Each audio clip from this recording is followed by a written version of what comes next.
जय यीशु। आप सभी दर्शकों का शांति का राजा यूट्यूब चैनल में हार्दिक स्वागत है।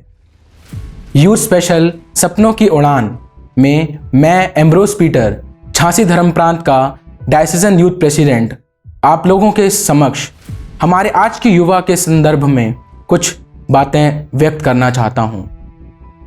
हमारा आज का युवा हम कहीं ना कहीं देख सकते हैं कि जो कभी आज से पहले नहीं हुआ उस दिशा में जा रहा है। हमारा आज का युवा उस पीढ़ी पर है अभी जिसने कभी सोचा भी नहीं होगा। हर जगह, हर एक परिस्थिति, हर एक जगह पर हम देख सकते हैं हमारा युवा आज के समय में कि वहाँ पर वो उपस्थित है। जो भी कार्य आज के युवा को हम देते हैं वह अपनी लगन से उस कार्य को पूरा करता है।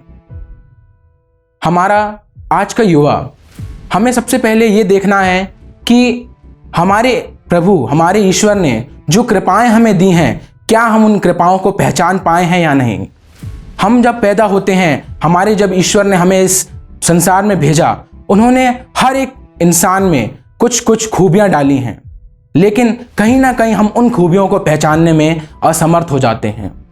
हमारा आज का युवा जो है, हर युवा में कुछ ना कुछ खूबियां जरूर हैं, लेकिन फर्क सिर्फ इतना ही है कि कुछ युवा अपनी खूबियों को समझ पाया है, कुछ युवा अपनी खूबियों को नहीं समझ पाया है। मैं अगर मेरा एग्जाम्पल लूँ, मेरा फर्स्ट अपीयरेंस, मैं पहली बार स्टेज पे क्लास यूकेजी में गया था।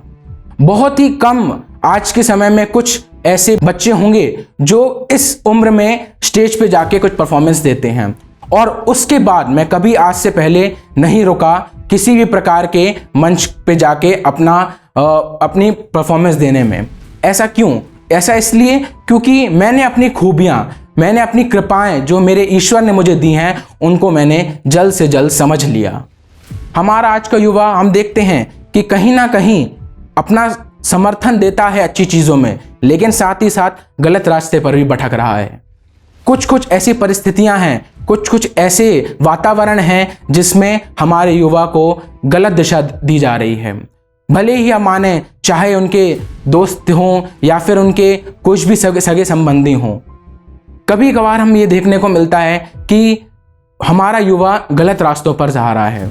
इसका पीछे का कारण क्या है? इसके पीछे का कारण यही है कि हम अपनी कृपाओं को पहचान नहीं पा रहे हैं। हम ये नहीं जानते हैं कि हमारे ईश्वर ने किस कार्य की वजह से हमें इस दुनिया में भेजा है। जैसा कि हम आज के समय में देखते हैं कि हमारा युवा, जो कि बहुत अच्छी तरीके से हर तरफ अपना कार्य कर रहा है, हमारा युवा, जैसा कि हम देखते हैं आज के समय में आगे आना नहीं चाहता है। क्यों? वो अपने आप में ये ढाले हुए है कि मेरे ईश्वर ने, मेरे प्रभु ने मुझे वो सामर्थ्य नहीं दिया जो कि मेरे दूसरे दोस्तों को दिया है, जो कि आज के समय में खूबियां कर रहे हैं। ऐसा क्यों? ऐसा मेरे साथ क्यों है? लेकिन हमें यही समझना है कि ऐसा नहीं है। हमें आगे आना है। जब हम आगे आएंगे, हम अलग अलग मंचों पर अपनी परफॉर्मेंस देंगे, अपनी प्रस्तुति देंगे, तब ही हम समझ पाएंगे कि कहाँ पर हमारी खूबी है, कहाँ पर कौन सी कृपाएं हमें मिली हुई हैं, और हमारा ईश्वर कहाँ पर हमें चाहता है कि हम अपना सहयोग दें। मैं अपना एक और एग्जाम्पल देता हूँ। कभी कभी मैं अपनी ज़िंदगी में, अभी पिछले 1-2 वर्षों से, मुझे अंदर से ये लगता है कि एक दिन में 24 घंटे ही क्यों होते हैं केवल। कभी कभी मैं एक दिन का समय भी मुझे कम लगने लगता है। मुझे लगता है कि अगर मुझे ये काम आज करना है तो मुझे वो काम आज ही करना है, मुझे कल के लिए वो काम को नहीं टालना है।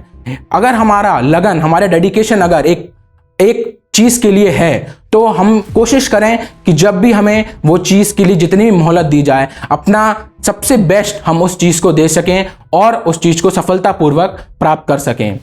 अंत में मैं यही कहना चाहता हूँ कि हमारा आज का युवा जो है, उसको गहरे विचार और गहरी सोच की ज़रूरत है। कहीं ना कहीं उसे यह सोच अपने अंदर लानी पड़ेगी कि उसके प्रभु, उसके ईश्वर ने हमारे अंदर कुछ कृपाएं दी हैं और उन कृपाओं को हमें बाहर लाना है। जैसा कि हम देखते हैं हमारा आज का युवा समय व्यर्थ कर रहा है। काफ़ी बार मैंने खुद यह बात देखी है कि हमारा युवा अपने घर पर ही दिन का काफ़ी समय व्यर्थ कर देता है। जिस समय उसे कुछ काम करना होता है, उस समय वह अपने घर पर बैठकर किसी प्रकार की दूसरी चीज़ों में अपने आप को लगाए रखता है। इन सब चीज़ों से हमारी खुद की नुकसानियत हो रही है, और साथ ही साथ जो भी दूसरे जो काम हमें दिए गए हैं, जो सामने वाले व्यक्ति ने हमें जिन चीज़ों के लिए हमारा सहयोग मांगा है, क्या हम उन चीज़ों के लिए अपना सहयोग दे रहे हैं या नहीं। मैं यही कहना चाहता हूं कि हम सभी को अपना सहयोग भरपूर देना है और हमें कभी भी यह नहीं लगना चाहिए कि हम कहीं ना कहीं ईश्वर की कृपाओं से वंचित रह गए, क्योंकि ऐसा नहीं है। हमारे ईश्वर ने इस पृथ्वी पर, इस संसार में उन सभी लोगों को, जितने भी लोगों को भेजा है, उन सभी लोगों को कुछ ना कुछ कृपाएं दी हैं। बस अंतर यह है कि हम उन्हें पहचान नहीं पा रहे हैं। इसी के साथ मैं अपनी वाणी विराम देता हूँ। धन्यवाद।